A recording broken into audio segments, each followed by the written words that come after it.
Hello viewers, অচ্যুতদার free coaching চ্যানেলে তোমাদের সকলকে স্বাগত জানাই। আজকের এই ভিডিওতে তোমরা যারা ক্যালকাটা ইউনিভার্সিটিতে বিএ হিস্ট্রি অনার্সে 6 সেমিস্টারে পড়ছো, তোমাদের যে ডিএসসি বি3 পেপারটি রয়েছে জাপানের ইতিহাস, এই পেপারটি 2025-এর সাজেশন নিয়ে আলোচনা করব এবং সাজেশনের প্রতিটা প্রশ্নের উত্তর তোমরা কিভাবে পাবে এই চ্যানেল থেকে তারও বিষয়ে আলোচনা করব আজকের এই ভিডিও ক্লাসে।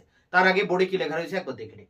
ইতিহাস অনার্স 6 সেমিস্টার ডিএসসি বি3 সাজেশন 2025। তা 2025-এর সাজেশনের জন্য তোমরা যে প্রশ্নগুলো করবে, দেখো টপ 5 কোশ্চেন করবে। 20 নম্বরের প্রশ্ন দুটি লিখতে হবে, 4টি প্রশ্ন পরীক্ষায় আসবে। সেই 4টি প্রশ্ন কমন পেতে তোমরা মাত্র 5টি প্রশ্ন করবে। শগুন তন্ত্রের পতন, দেখো এখানে আমি অনেক সংক্ষেপে তুলে ধরেছি প্রশ্নগুলো। আমি আলোচনার শেষে অন স্ক্রিনে সাজেশনটি একবার তুলে ধরবো, সেই জায়গা থেকে তোমরা সাজেশনটি লিখে নেবে। এখন প্রশ্নগুলো একটু বুঝে নাও। শগুন তন্ত্রের পতনের কারণ, পরেরটি মেইজি জাপানের শিল্পায়নে রাষ্ট্রের ভূমিকা কি ছিল, জাপানের মাঞ্চুরিয়া আক্রমণের কারণ ও ফলাফল, পরেরটি জাপানের সমরবাদের উত্থান, পরেরটি মেইজি জাপানের সংবিধান। এই 5টি প্রশ্ন করলে 100% দুটি প্রশ্ন তোমরা কমন পেয়ে যাবে। এবং এই 5টি প্রশ্নের প্রতিটা প্রশ্নের উত্তর আমি ইতিমধ্যে চ্যানেলে আপলোড করে দিয়েছি। এই ভিডিও ডেসক্রিপশন বক্সে তোমরা একটা প্লে লিস্টের লিঙ্ক পেয়ে যাবে, তার মধ্যে সমস্ত কোশ্চেন অ্যান্সার তোমরা পেয়ে যাবে। তো দেখো যে 20 নম্বরের ইম্পর্টেন্ট রয়েছে শগুন তন্ত্রের পতন, জাপানের অর্থনীতি মানে অর্থনীতির অগ্রগতি, জাপানের মাঞ্চুরিয়া আক্রমণ এবং জাপানের সংবিধান, জাপানের সমরবাদ। এই 5টি প্রশ্ন তোমরা করবে। এরপরে দেখো রয়েছে 10 নম্বরের প্রশ্ন। একটি প্রশ্ন লিখতে হবে, দুটি প্রশ্ন আসবে। সেই দুটির জন্য তোমরা মাত্র 5টি প্রশ্ন করে যাবে। প্রথম প্রশ্ন, টোকুগাওয়া যুগে সামাজিক বিন্যাস কেমন ছিল, পরেরটি মেইজি পুনঃস্থাপন ও আধুনিকীকরণ, পরেরটি দেখো জাপানের অর্থনীতিতে বেসরকারি উদ্যোগ, জাপানের সামন্ততন্ত্রের অবসান, রুশ জাপান যুদ্ধের ফলাফল। তো এখানে দেখো যে প্রশ্নগুলো আমি টিক চিহ্ন দিয়ে রেখেছি 1 2 3 5, অর্থাৎ 5টির মধ্যে 4টি প্রশ্নের উত্তর আমি দিয়ে দিয়েছি। 20 নম্বরের সব প্রশ্নের উত্তর দেওয়া আছে এবং 10 নম্বরেরও একটি বাদে আর বাকি 4টি প্রশ্নের উত্তর কিন্তু চ্যানেলে আপলোড করা আছে। এরপরে দেখো রয়েছে 5 নম্বরের প্রশ্ন 3টি লিখতে হবে, 6টি প্রশ্ন আসবে টিকা প্রশ্ন।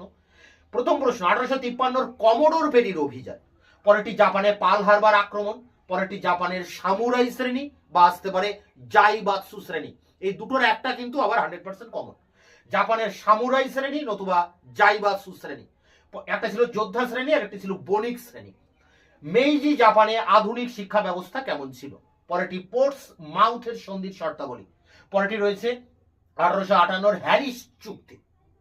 তাই এখানে রয়েছে পোর্টসমাউথের সন্ধি, হ্যারিস চুক্তি, জাপানের শিক্ষা ব্যবস্থা, জাইবাৎসু, সামুরাই শ্রেণী, পাল হারবার আক্রমণ এবং পেরির অভিযান। এর মধ্যে পেরির অভিযান এবং সামুরাই শ্রেণী, জাইবাৎসু শ্রেণী, জাপানের শিক্ষা ব্যবস্থা এবং হ্যারিস চুক্তি, এই সমস্ত প্রশ্নের উত্তর দেওয়া হয়ে গিয়েছে চ্যানেলে। তাই এখানে 20 নম্বরের 5টি, 10 নম্বরের 5টি এবং 5 নম্বরের 7টি প্রশ্নের কথা বলেছি। মোট এই 17টা প্রশ্ন এখানে তোমাদের সামনে দেওয়া আছে। এর মধ্যে প্রায় 13 থেকে 14টা প্রশ্নের উত্তর দেওয়া হয়ে গিয়েছে। বাকি 3-4টি প্রশ্নের উত্তর আমি তোমাদের সামনে এরপর খুব দ্রুত নিয়ে আসবো। তো এই ছিল তোমাদের ডিএসসি বি3 পেপারের সাজেশন। তোমাদের ডিএসসি এ3, সিসি 13, 14 সমস্ত পেপারগুলোর সাজেশন দেওয়া হয়ে গিয়েছে এবং সেই সাজেশনের একাধিক প্রশ্নের উত্তর আমি ইতিমধ্যে আপলোড করে দিয়েছি। সমস্ত কিছুর লিঙ্ক এই ভিডিও ডেসক্রিপশন বক্সে তোমরা পেয়ে যাবে। এবার আমরা অন স্ক্রিনে এই সাজেশনটি একটি পূর্ণাঙ্গ বাক্যে আরেকবার দেখে নেব। CU BA history honours 6 semester DSC বি3 সাজেশন 2025। তা প্রথমে 20 নম্বরের প্রশ্ন দেখো, দুটি প্রশ্ন লিখতে হবে, 40 নাম্বার। তার জন্য 4টি প্রশ্ন পরীক্ষায় আসবে এবং তোমরা এখানে 5টি প্রশ্ন দেখে যাবে। আশা করি এই 5টি প্রশ্নের মধ্যে দুটি প্রশ্ন কমন পাবে। প্রথম প্রশ্ন দেখো, টোকুগাওয়া শগুনতন্ত্রের পতনের কারণগুলি ব্যাখ্যা করো। 2, মেইজি জাপানের শিল্পায়নের বিকাশে রাষ্ট্রীয় উদ্যোগ কী ছিল। 3, জাপানের মাঞ্চুরিয়া আক্রমণের কারণ ও ফলাফল লেখো। 4, জাপানের সমরবাদের উত্থানের কারণ আলোচনা করো। 5, মেইজি জাপানের সংবিধান 1889 প্রকৃতি আলোচনা করো।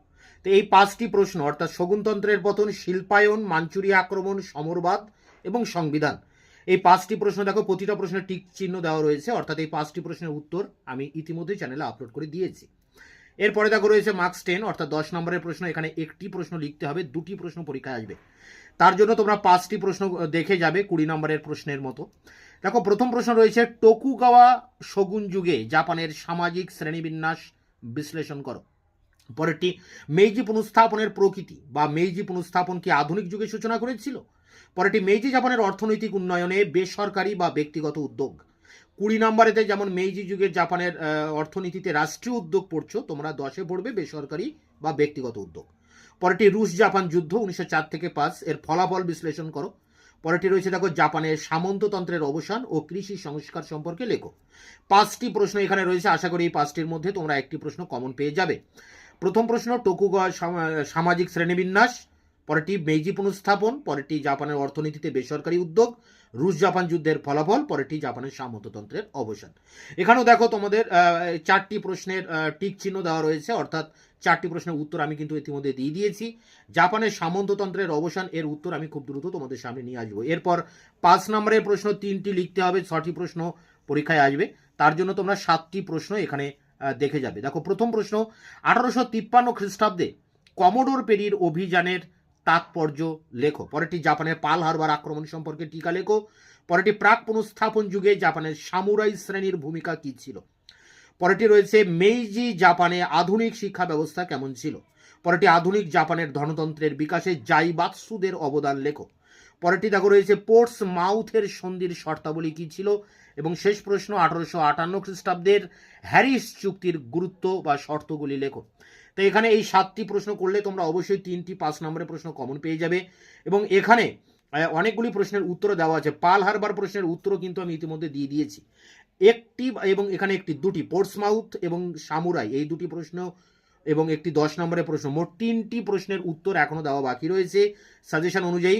এবং বাকি অন্যান্য প্রশ্নের উত্তর সবই চ্যানেলে দেওয়া আছে, তোমরা অ্যান্সারগুলো দেখে নিও। ভিডিও ডেসক্রিপশন বক্সে লিঙ্ক দেওয়া থাকবে। তো দেখা হচ্ছে অন্য কোনো ভিডিও ক্লাসে, ততক্ষণে চ্যানেলকে তোমরা সাবস্ক্রাইব করে রাখবে, বন্ধুদের কাছে শেয়ার করবে, ভিডিওটি ভালো লাগলে অবশ্যই একটা লাইক দেবে।